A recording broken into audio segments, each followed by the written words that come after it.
Hey, good afternoon, all. Happy Valentine's Day or Galentine's Day, whatever you celebrate. Hope everyone had a restful time after a big game last night. I can attest here from the podium there are some very disappointed Bengals fans here from last night, but we definitely wish and congratulate the Rams, all the best from the city and the city of LA for sure. Okay, so this is something that just went out. So just in case you all didn't get it yet, so President Biden spoke today with Prime Minister Boris Johnson of the United Kingdom. The leaders discussed their recent diplomatic engagements with Ukraine and Russia. They also reviewed ongoing diplomatic and deterrence efforts in response to Russia's continued military buildup on Ukraine's borders and reaffirmed their support for Ukraine's sovereignty and territorial integrity. They discussed efforts to reinforce the defensive posture on NATO's eastern flank and underline the continued close coordination among allies and partners, including on readiness to impose severe consequences on Russia should it choose further military escalation. So I have a few more things for all of you at the top. Today marks 4 years since the Parkland shooting. As the president said this morning in a statement that I'm sure all of you have seen, we can never bring back those we've lost, but we can come together to fulfill the first responsibility of our government and our democracy, to keep each other safe. For Parkland, for all those we've lost, and for all those left behind, it is time to uphold that solemn obligation. Since his first day in office, the president has worked to uphold that obligation and to save lives by preventing gun violence. He again called on Congress this morning to act, including to expand background checks to keep criminals from getting guns, and to ban the sort of high-capacity magazines that were used to kill 2 NYPD officers. And the president called again on Congress to fulfill his budget request for another $500 million to fight gun violence. But if Congress won't act, the president's not going to just wait and sit back. He's already done more than any other president in their first year in history to advance common sense gun violence prevention measures, and he built on that just earlier this month with new measures he announced in New York City. Last June, he laid out a comprehensive strategy to address gun violence from every angle. And the White House is working closely with agencies across the administration to deliver on that and save lives. The plan is comprehensive, addressing both the supply and demand side contributors to gun violence, pursuing prevention, intervention, and accountability using every tool in the toolkit: regulation, enforcement, budget, the bully pulpit, and legislation, and pulling together the federal agencies for a whole of government effort to reduce gun violence. Specifically, we're addressing the root causes of gun violence by expanding educational and economic opportunities. We're going after especially dangerous firearms with new proposed regulations on ghost guns and stabilizing braces that turn pistols into rifles. We're stepping up federal law enforcement efforts against illegal gun trafficking, including through strike forces in major cities, and establishing a zero-tolerance policy for gun dealers who willfully sell guns illegally. And we're providing cities and states with unprecedented amounts of money, including through the rescue plan, to invest in community policing and effective community violence intervention programs and AFT. During an event at the White House today, Vice President Kamala Harris announced alongside FCC Chairwoman Rosen Worcel and Senior Advisor Mitch Landrieu that more than 10 million households are enrolled in the Affordable Connectivity Program, the nation's largest ever broadband affordability program created through the Bipartisan Infrastructure Law. The Affordability Connectivity Program enables low-income households to apply for discounts towards monthly internet service and a one-time discount on tech equipment such as laptops or computers. This is one of the many ways that the Biden-Harris administration is ensuring every American has access to reliable, affordable, high-speed internet. The Bipartisan Infrastructure Law delivers a historic $65 billion to ensure that every American has access to reliable, high-speed internet through an historic investment in broadband infrastructure development that internet service is affordable by lowering costs, increasing competition, and creating price transparency. With that, please go ahead, Darlene. Thank you. A couple of questions on Ukraine and then one on another topic. What is the reaction here to the Kremlin signaling that it's ready to continue dialogue over Ukraine? And does the White House see that as a sincere on the part of the Russians? So, yeah. Thank you for the question. We are actively working to reach a diplomatic solution to de-escalate the crisis. Over the weekend, as you all know, the president spoke with President Putin, and we remain engaged with the Russian government in full coordination with our allies and partners. The path for diplomacy remains available if Russia chooses to engage constructively. However, we are clear-eyed about the prospects of that given the steps Russia is taking on the ground in plain sight. This is something that the National Security Advisor, Jake Sullivan, talked about right here on Friday. Right before our eyes, what we're seeing with Russia. We're seeing new Russian forces have been arriving at the Ukrainian border every day. As we have said before, we're in the window when an invasion could begin at any time. We will not comment on any details of our intelligence information, except to say that it could begin this week, despite a lot of speculation that it would happen after the Olympics. Again, something that Jake Sullivan said right here on Friday. It remains unclear which path Russia will choose to take. The U.S. is ready for any situation. You know, President Biden has made it very clear on his call with Putin this weekend that if Russia undertakes a further invasion of Ukraine, the United States, together with our allies and partners, will respond decisively and impose swift and severe costs on Russia. President Biden reiterated that a further Russian invasion of Ukraine would produce widespread human suffering and diminish Russia's standing. So we are continuing to coordinate closely with our allies and partners. President Biden spoke with President Zelensky yesterday and Prime Minister Boris Johnson, as I just read out to you that call this afternoon. And we are in close contact with our allies again and partners again across all levels of government. Our partnership with our European and NATO allies have never been stronger and purposeful as we work collectively to de-escalate the tensions at the Ukraine-Russia border. If Russia should choose to invade, the severe economic consequences and irrevocable reputational damage caused by taking innocent lives for a bloody war will only weaken the country, not strengthen it. And in that close coordination with allies and partners, is the view that Russia's willingness, what they say today about wanting to continue the dialogue, is there a consensus that is sincere? I mean, how do all of you interpret what's coming out of the Kremlin today? So we've been very clear about this. There is only one country who is currently building up their forces at the Ukraine border, and that's Russia.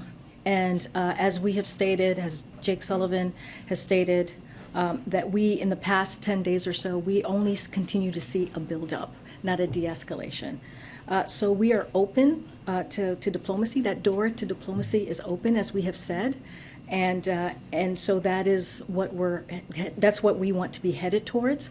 And if we will be ready for whichever decision that President Putin decides, but clearly we would prefer the path of diplomacy. I also want to just say one more thing really quickly.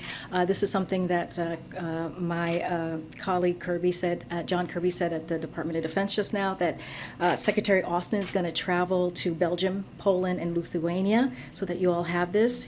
The Secretary is going to meet with allied defense ministers and NATO leadership to discuss Russia's military buildup in and around Ukraine, reiterate the U.S. commitment to Article 5, and continue the alliance's progress on deterrence and defense while ensuring the alliance is prepared to face tomorrow's challenges. One last question. In 2 weeks, the president is going to go up to the Capitol to deliver his first State of the Union message. Can you give us a status report on preparations for that? Has he been able to meet with his advisors on it, given everything that's going on, or edit speech drafts, or just some sort of idea of where that process stands? So, as you know, this is a president who was vice president for 8 years, and he was senator for 36 years, and has spent a lot of time listening to State of the Union speeches. So he understands the importance of delivering such a president delivering such a impactful speech, and the purpose of talking about their successes, his success in particular this past year, and how he's going to build on that success. I don't have anything more to share, but this is something that's important to him, and he's working towards delivering a speech, not just to Congress, but also to the American public. I want to follow up on Darlene's question and ask in a different way, though. Russia's foreign minister advising Putin today that Russia should keep pursuing diplomatic negotiations. This is a yes or no question. Does this administration view that as a sign of de-escalation? Well, what I was saying, and just to be even clearer, is that in the past 10 days or so, when you look at what is happening at the border of Ukraine, we are seeing more than 100,000 troops there, and it's just been an everyday more and more troops, as I just read out at the top. So we are certainly open to having conversations and seeing a de-escalation, but right now that door is open for diplomacy. And this is up to President Putin. He has to make that decision. It is his decision to make on which direction he wants to take this. So in terms of the troop buildup there's reporting today that citing a U.S. official, that Russian units near Ukraine moved into attack positions. Is that the understanding of this administration, what you're seeing there? Well, I'm not going to go into any intelligence information. We're not going to share that. But what we have seen, and the National Security Advisor said this himself, we have seen an increase of forces at the border, not a decrease. And so what we are saying to President Putin, with our European allies and partners, we've been working in coordination in lockstep for these past several weeks, several months, is that door to diplomacy is open. And having that diplomatic conversation is a path that we would like to take. And finally, lastly, Jake Sullivan came out here and certainly got the attention of the entire world with the urgency of the briefing that he gave on Friday. In terms of current state right now, is the situation as imminent today, right now, as it was on Friday? Jake Sullivan was also on the Sunday shows yesterday, and again, we are in the window when an invasion could begin at any time. I'm not going to comment on the intelligence information, except to say that it could begin this week, despite a lot of speculation that it would only happen after the Olympics. Thanks, Karine. Just to follow up on that, I understand you're saying that you've only seen a troop buildup, but Russia has claimed today that it is winding down a number of military drills and exercises that have caused concern. Are you in a position to confirm if those claims are accurate or if they're not? I'm not in a position to confirm that, but I do know John Kirby spoke to that just moments ago, so I would refer you to his comments and the Department of Defense. Okay, and specifically about Ukraine and the Vatican, we have some reporting coming from there saying Ukraine has welcomed Vatican mediation of its conflict with Russia, and they've invited the Pope. to visit the country as soon as possible. Is the president aware of that? Does he support such efforts? I mean, I have not spoken to the president about that, so I can't confirm if he's aware or not. Okay. Will the administration support such efforts? This is the first time I'm hearing about it, so I just need to talk to our team. Okay, and one more on the $1 billion loan guarantee that the U.S. has agreed to make available to support the Ukrainian economy. Our reporting shows that the U.S. will need about $200 million to guarantee that loan. Does the administration need to make more appropriations available to sort of, make sure that loan guarantee program works? So I don't have the specifics on that piece, but I can confirm that it is something we are considering as part of the additional macroeconomic support we are exploring to help Ukraine's economy amidst pressure resulting from Russia's military buildup. But I don't have any specifics on the appropriation and what that would take, the process. Okay. Would the U.S. support some statement from the Ukrainians that they're no longer actively pursuing NATO membership, or that they'd be willing to stall their pursuit of NATO membership as part of ongoing negotiations? As you know, NATO membership, NATO has an open door policy. That is not something, that is something that Ukraine will have to decide on its own. That is not something that we are in consultation with or make, or even decide on. That is something that NATO and has to decide on. And Ukraine, that's up to them and their leadership on how they want to move forward.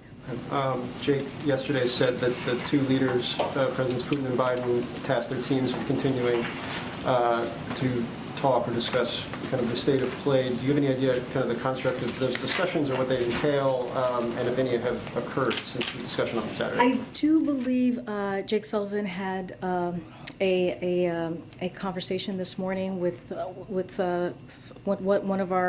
one of our European partners and allies. Between the Russians and U.S. and Russia. Oh, I see. Oh, I don't have anything to read out or predict. And do you mean on the staff level, or do you mean like? Just under the principal level. Yeah, under the principal. I don't have anything to read out. As you know, our staff here has been in constant contact with Russia, Ukraine, and our NATO allies as well. And then one last one. There's concern in terms of, obviously, in the European economic side of things, if Russia continues to escalate, if there's an invasion. On the domestic side of things, is the White House economic team looking at anything that the president may need to pursue if an invasion comes to pass about what it could do? Obviously, oil markets being one, but I think just general instability in markets. Yeah, I don't have anything specific to read out for you at this moment. As we talk about energy, I'm assuming that's one of the things that you're asking about, Phil, is like we are working with countries and companies around the world to ensure the security of supply and to mitigate against price shocks affecting the American people, Europe, and the global economy. We are continuing our discussions with major producers around the globe so supply meets demand. All tools are on the table. A disruption in physical energy supplies transiting Ukraine would most accurately affect natural gas markets in Europe. And so we are engaging our European allies to coordinate response planning, including how to deploy their existing energy stockpiles. We have been working to identify additional volumes of non-Russian natural gas from North Africa and the Middle East to Asia and the U.S. We thank REENT comments by Japan about supporting Europe's energy security through LNG shipments to the region. We are in discussion with major natural gas producers around the globe to understand their capacity and willingness to temporarily surge natural gas output and to allocate these volumes in European buyers. We are also engaging with major buyers and suppliers of LNG to ensure flexibility in existing contracts and storage is managed and enables a diversion to Europe. Actually, Karine, thank you for doing this. There's reporting, quoting Ukrainian officials, is saying that President Zelensky's statement today that an invasion is imminent on February 16th was in fact sarcastic or ironic and more of a commentary on this idea that there are countries or entities that know of a date certain. Is that sarcasm or irony, the read of the NSC in the White House? So I don't have a read on that. Here's what I can tell you about that. I heard the statement, but I haven't actually heard it in its full context. So the irony of all of it, I couldn't speak to. But I'll say this. Well, I'm not going to speak to intelligence matters, as I've said, multiplies already. Our intelligence sharing with the Ukrainians. As we said before, we are in the window when an invasion could begin at any time. It remains unclear which path Russia will choose to take, because we do not know. It is his decision to make. We remain engaged with Russian government in full coordination with our allies and partners. The path for diplomacy remains available if Russia chooses to engage again constructively. But we are clear-eyed about the prospects on the ground and are ready to impose severe costs on Russia in coordination with our allies and partners if they attack Ukraine. All right, and two other unrelated matters. Supreme Court, is it still the expectation that the president will interview nominees this week? And do those that are under consideration know for certain that they're on the short list of people being considered? So, I appreciate the interest here. Look, after having a series of conversations and good discussions with lawmakers from both sides of the party, legal experts, scholars last week, the president continued to review materials as he considers deeply qualified candidates, as we have said, with strong experience, character, integrity, dedication to the Constitution and the rule of law. I don't have anything else to share on any interviews or who he's interviewed, but we don't have anything else to share for today or for this week. And what's that? Has he interviewed someone then, the way you just phrased You that? said interviewed, yeah, that's the. Oh, I'm sorry. I meant to be, he has not interviewed potential nominees, to be clear. Sorry. Thank you. But to just answer your last question is that we are on track. He is on track to select a SCOTUS nominee by the end of this month. Okay. And then just real quick, Robert Califf is still awaiting confirmation in the Senate to be FDA commissioner. It looks like that may happen tomorrow. Is the White House confident he's got the votes? Have you lined up all the Democratic votes you might need for this? Well, I'll say this. We are confident Dr. Califf will be confirmed with bipartisan support and urge the Senate to confirm him tomorrow, as you just stated, Ed. It is critically important to have confirmed leadership at the FDA in the midst of a pandemic, as we all know. He had a strong bipartisan showing coming out of committee, including from Ranking Member Burr. It's important to remember he was confirmed 89-4 in 2016. Many folks who supported him then are still in the Senate. We are in a daily contact with HHS, who is leading the effort to get him confirmed. HHS and the White House officials are making a lot of calls to the Hill, figuring out which members need what information. Secretary Becerra, our OLA team, and Steve Ricchetti are all making calls in support of Califf to a bipartisan group of Senate offices. Dr. Califf himself has met or is scheduled to meet with 47 senators, and that number continues to increase. It's also one of the highest number of meetings of any nominees that have been done thus far. Yeah. In his conversation with President Putin, did President Biden give him any signal for how he could de-escalate? Would it have to be something visible, like moving forces somewhere? Could it be something in the realm of what's verbal, like what we saw from Lavrov today? Is there anything that the president set out as a cue that could try to tamp things down? So the call between the two president was professional and substantive. So it lasted a bit over an hour, as you all know, from the readout this past weekend. The two presidents agreed that our teams would stay engaged in the days ahead, but there was no fundamental change in the dynamic. And just to close the loop on the Supreme Court, so you're not saying that the president has done No. any interviews? No, at this I'm not. I'm not. Just to be clear, Now, I the I meant potential interviews. The president has some travel scheduled this week. Yeah. Given the volatility of world events, do you anticipate that if things were, and I know this is hypothetical, but often when there are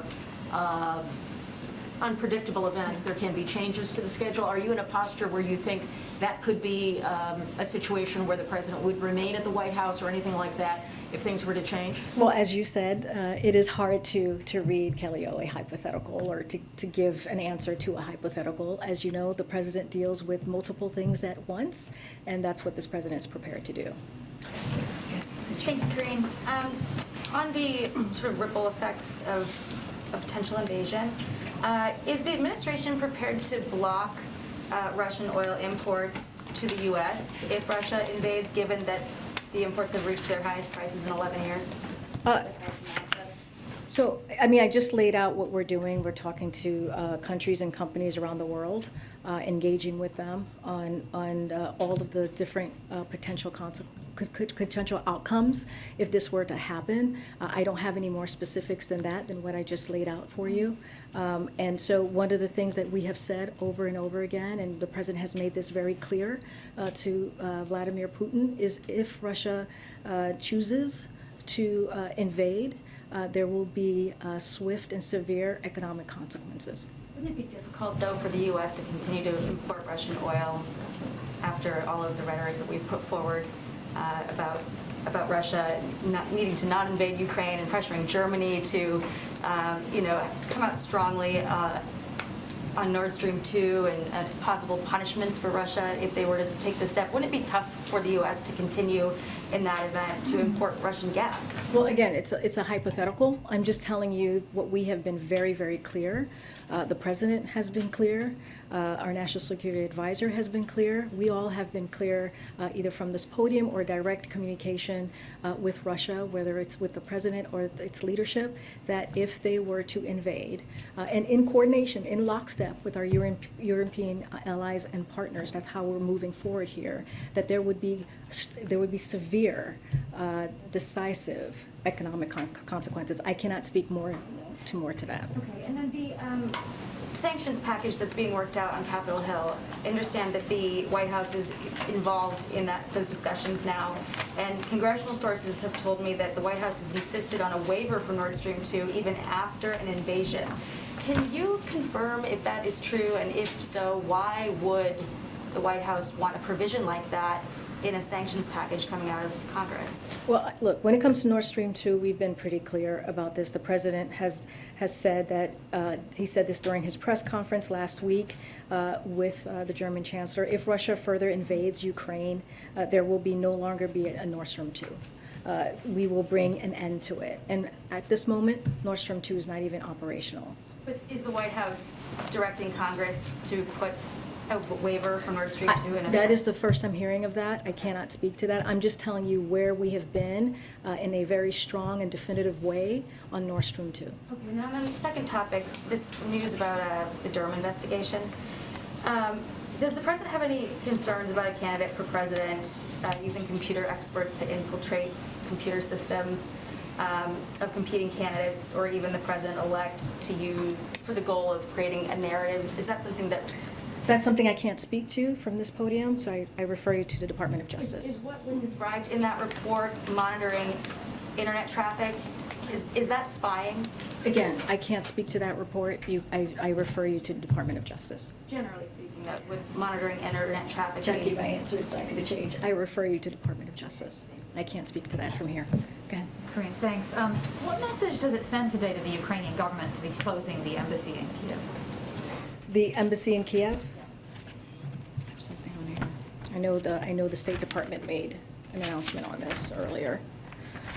So the State Department announced today that they are temporarily relocating our embassy operations in Ukraine from our embassy in Kiev to Lviv due to the dramatic acceleration in the buildup of Russian forces. A core team of embassy staff is remaining in Ukraine to engage with the Ukrainian government, coordinating diplomatic efforts and diplomacy to de-escalate the crisis if the crisis continues. So I just wanted to also say this as well, because the State Department put out a statement on this.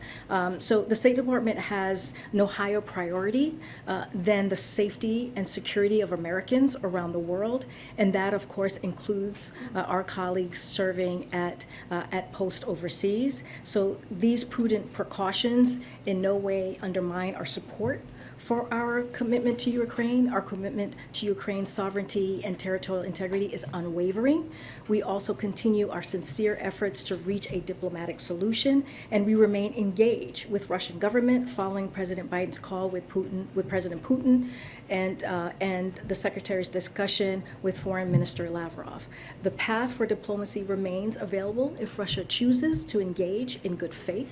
We look forward to returning our staff to the embassy as soon as conditions permit. In the meantime, we have made this very clear. The National Security Advisor, Jake Sullivan, has made this clear. The President himself has made this clear that these measures, for one reason, the safety of our staff, as I mentioned, we strongly urge any remaining U.S. citizens in Ukraine to leave the country immediately. That has been our message for the past several days and honestly the past several weeks. Does the White House have any comment on this Russian figure skater who's allowed to continue to compete as a doping investigation continues? Is this the right call? That's not a comment that I'm not going to comment from here about that. I refer you to the committee, the Olympic Committee. And really quickly, DC's mayor today announced the vaccination requirement for some businesses will be dropped tomorrow, and a mask mandate will be dropped by the end of the month. Does the White House support this? Will the President, the First Lady, continue to visit businesses and restaurants as these rules change? So let me just lay some stuff out for you here, because I know this has been a question that many have had. A number of governors have announced changes based on conditions in their particular states. That's not new. That isn't new. And so what I can say from here is, as Dr. Fauci has said, as a country, we are making strong progress toward moving to a time when COVID is no longer a crisis. And Dr. Walensky has clearly said CDC is looking at all of their guidance, including mask guidance, in light of declining cases and hospitalizations. I think that may be getting lost in some of the reporting that we're seeing. The CDC made clear they're looking at their guidance. So just want to make that very clear. But to put a finer point on this, CDC has to move carefully and deliberately to make sure these good trends are confirmed across the nation. CDC has a responsibility to make guidance for the entire country and everyone. They must consider its impact on a variety of constituencies, including people who are disabled, immunocompromised, and most vulnerable. We are spending significant time and energy on the path forward, working with experts and leaders within and outside the government. And if this progress continues, we expect updates in the weeks ahead. This is a huge, huge responsibility that we do not take lightly, one that we take very seriously, and we want to make sure that we get this right. Thanks, Karine.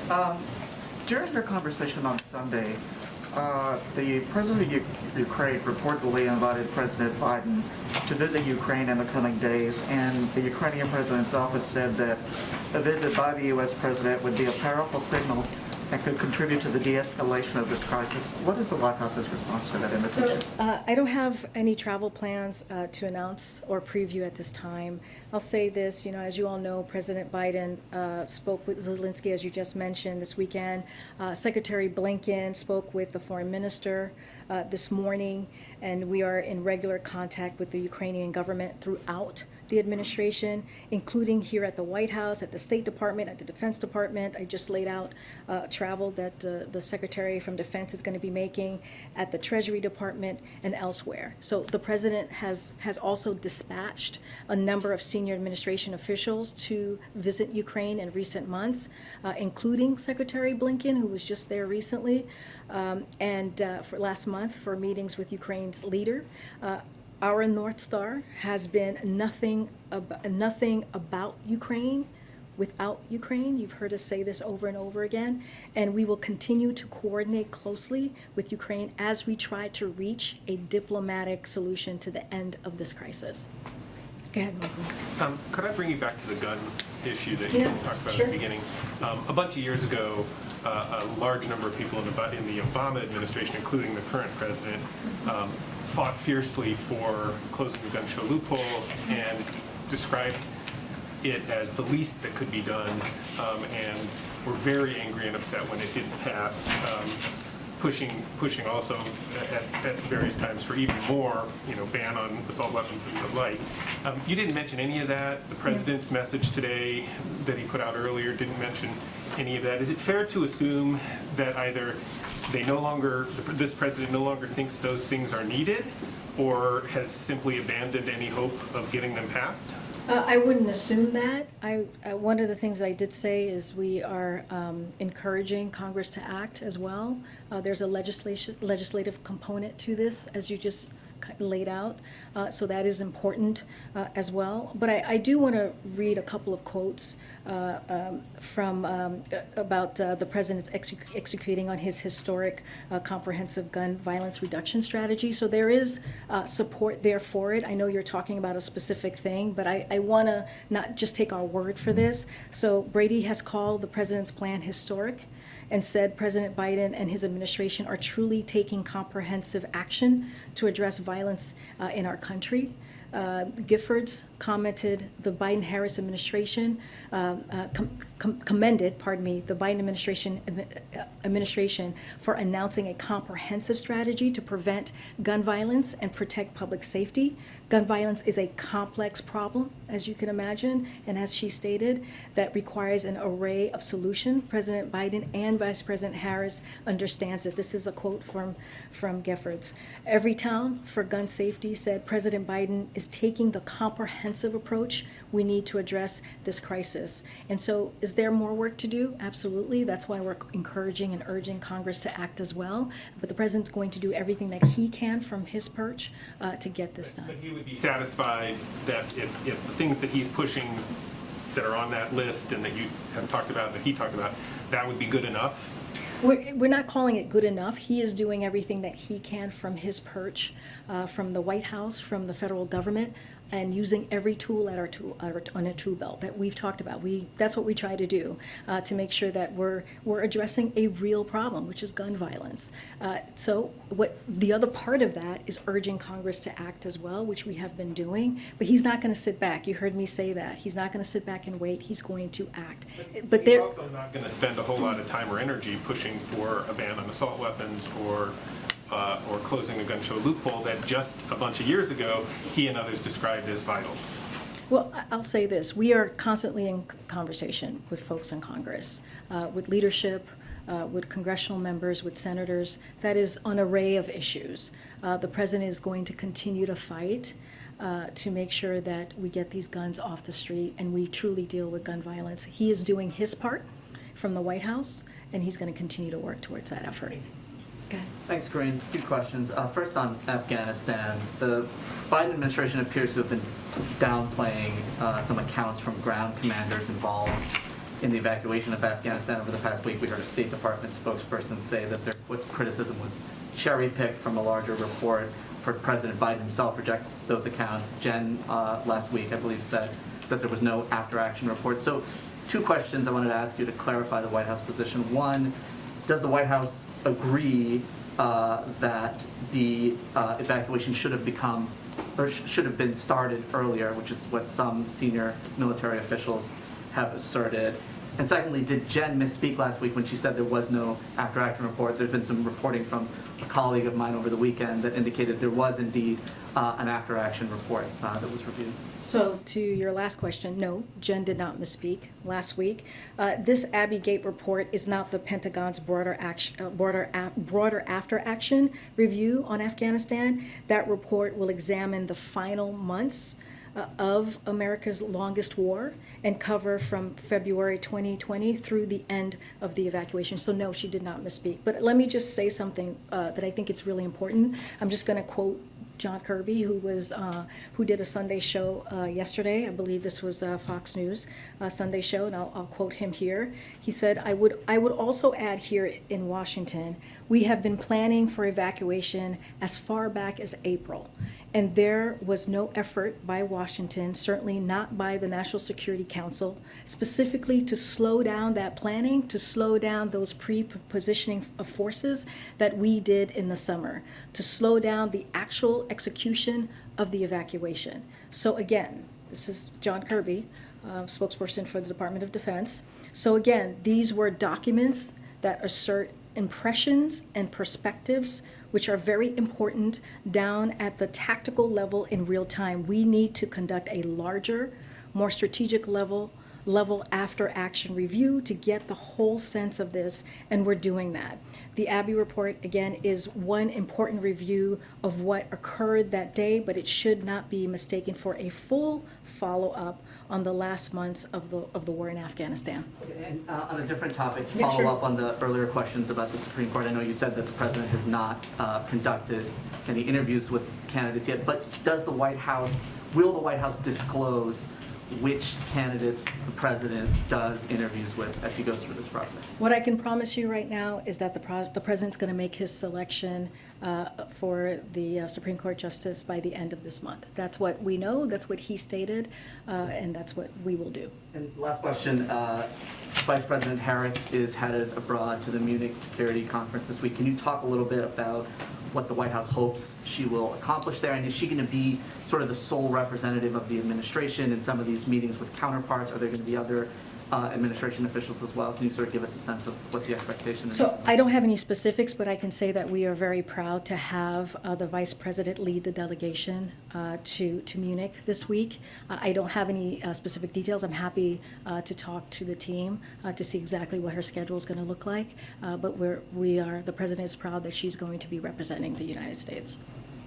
I have Go ahead, just a couple of quick ones. Following up on this Zelensky question, can you confirm whether President Zelensky asked President Biden to come to Ukraine this week and whether the administration considered it at all? I know you don't have travel to announce, but All I can tell you is what I just said. We don't have travel to confirm right now. That is what this president's schedule looks like.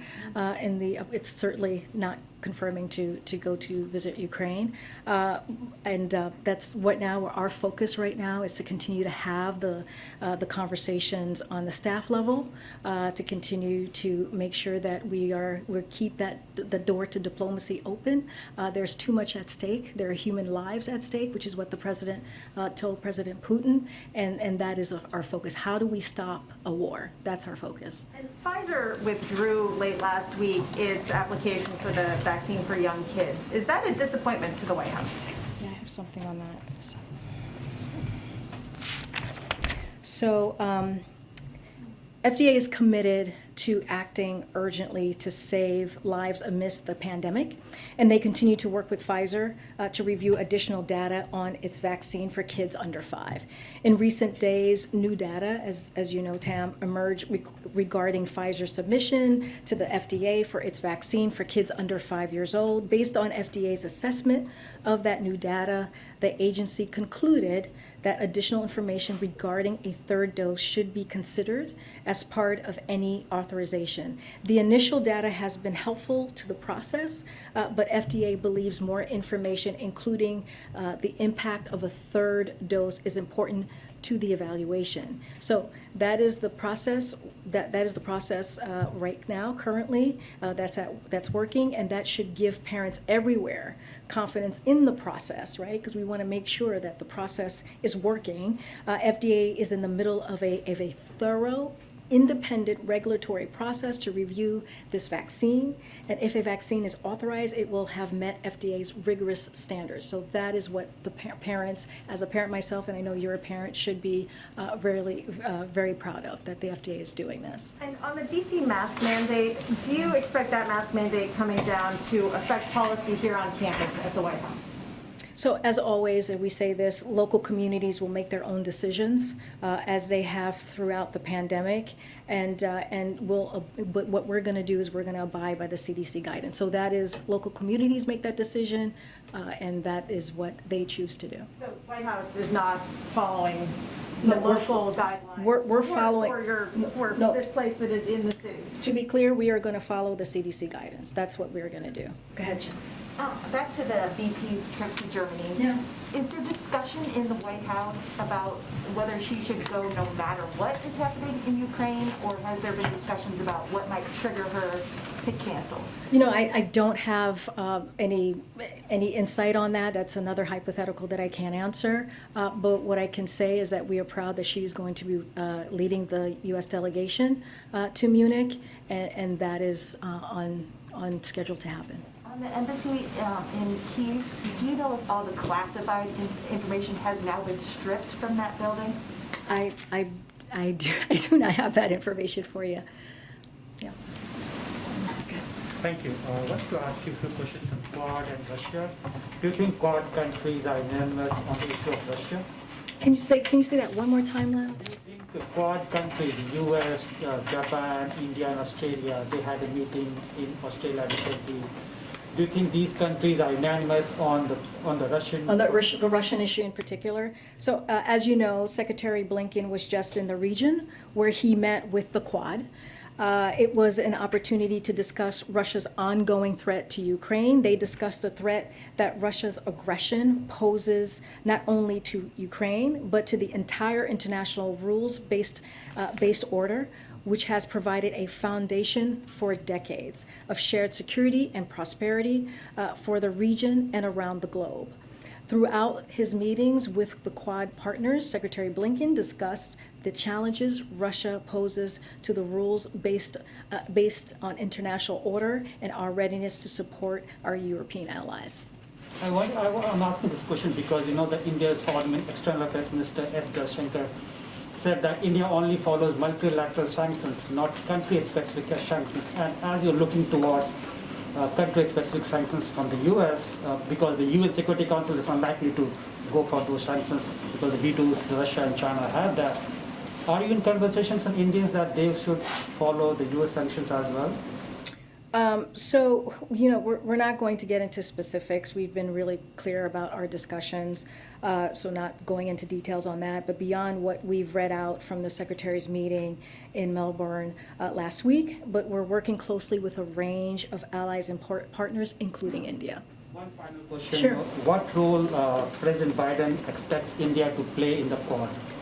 So we will continue to build a strategic partnership in which the United States and India work together to promote stability in South Asia, collaborate in new domains such as health, space, cyberspace, which is important, deepen our economic and technology cooperation, and contribute to a free and open Indo-Pacific. We recognize that India is a like-minded partner and leader in South Asia and the Indian Ocean, active in and connected to the Southeast Asia, a driving force of the Quad and an engine for regional growth and development.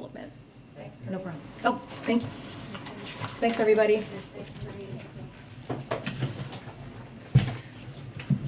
Don't forget to get those flowers and those candy.